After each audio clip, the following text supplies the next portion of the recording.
একদম কম তেল মশলা দিয়ে দারুণ স্বাদের হয় এই মাশরুম তরকারি।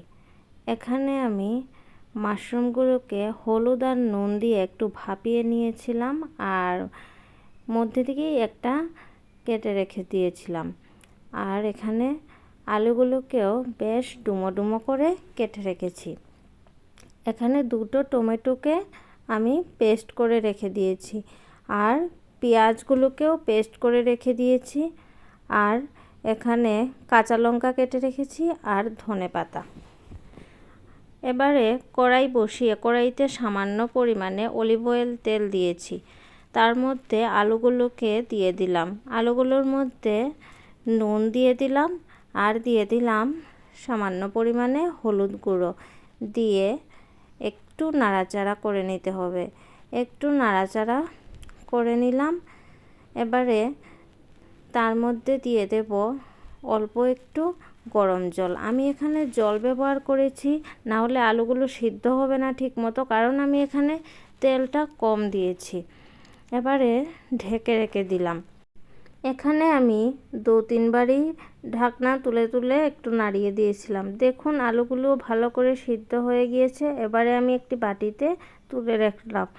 সেই তেলে অল্প একটু তেল দিয়ে আমি জিরে, তারপর শুকনো লঙ্কা আর তেজপাতা ফোড়ন দিয়ে একটু ভালো করে নাড়াচাড়া করে তার মধ্যে দিয়ে দিলাম পেঁয়াজের বাটা দিয়ে আবারও একটু ভালো করে নাড়াচাড়া করে নিলাম।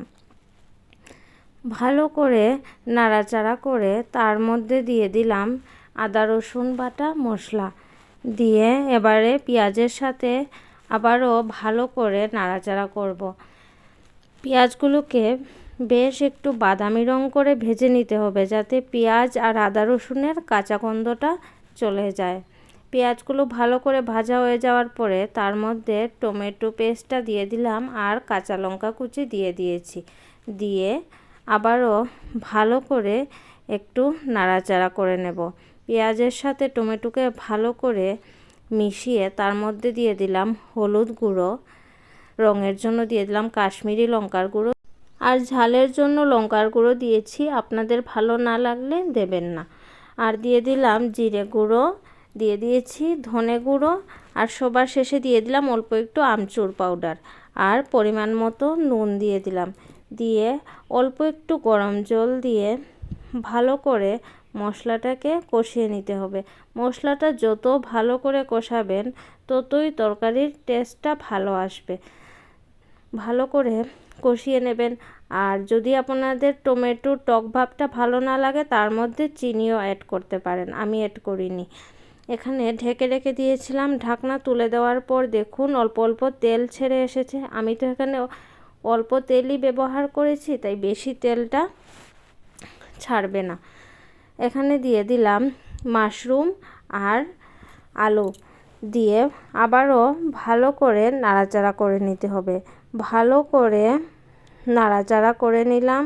এবারে তার মধ্যে দিয়ে দিলাম পরিমাণ মতো গরম জল।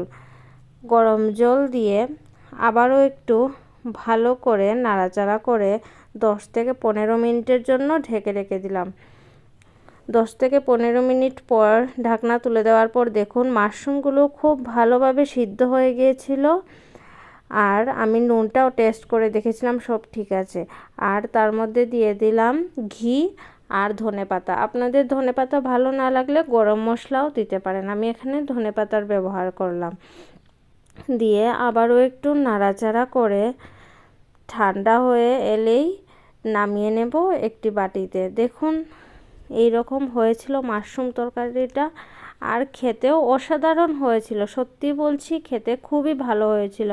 আমার মতো এইরকম তেল মশলা কম দিয়ে রান্না করে দেখবেন, খেতেও খারাপ লাগে না আর খুবই ভালো লাগে খেতে। আমার রান্নাগুলো যদি আপনাদের ভালো লাগে তাহলে প্লিজ আমার চ্যানেলটিকে সাবস্ক্রাইব করবেন আর বেল আইকনটি প্রেস করে দেবেন, তাহলে নিত্য নতুন ভিডিও সবার প্রথম আপনিই পেয়ে যাবেন। আর কমেন্টে জানিয়ে দেবেন যে আমার রান্নাগুলো আপনাদের কেমন লাগে।